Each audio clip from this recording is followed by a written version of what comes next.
Atlanta News First starts now. That clock is ticking and it's almost time. We're just 15 days out from the midterm election, and across the nation, early voting numbers are surging. According to data from election officials Edison Research and Catalyst, almost 7.3 million ballots have already been cast. Florida has the highest number of ballots cast with more than 1 million. But California and Georgia are not far behind. Take a look here. Both states have reported more than 800,000 votes so far. Here's how this year's voting in Georgia has stacked up with the 2020 general election and the 2018 midterms through that same period.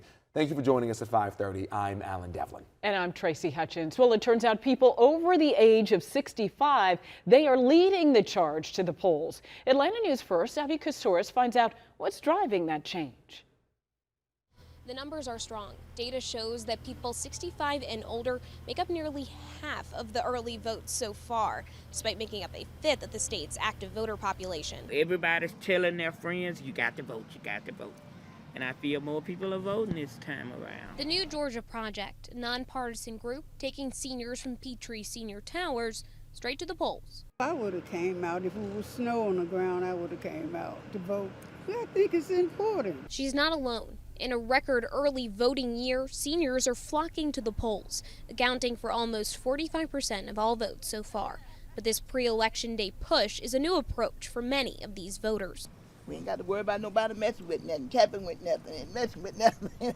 Charles Bullock, a political science professor at the University of Georgia, says the pandemic may be the reason for the shift in behavior. I suspect maybe part of it has to do going back to COVID. And I think probably a lot of these older voters voted absentee 2 years ago. You know, we sent out the absentee ballots for the primary. You could check a box and get it for the general election.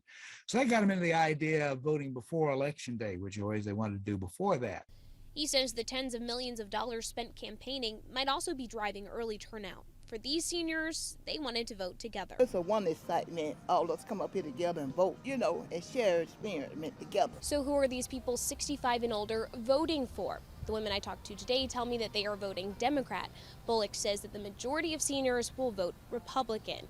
He says that both parties probably feel strong right about now with these early voting numbers, showing people are inspired to come out and vote. He expects that nearly half of the state's active voters will come out for this election. In Atlanta, I'm Abby Casores. And keep these dates in mind. The last day to submit an absentee ballot application is October 28th. Early voting ends November 4th, but that early voting includes weekends, Saturdays and Sundays as well, so you still have time to cast your ballot and skip those lines on Election Day.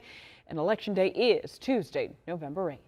Atlanta News First wants to help you make an informed decision this November, so we have the tools you need to do it.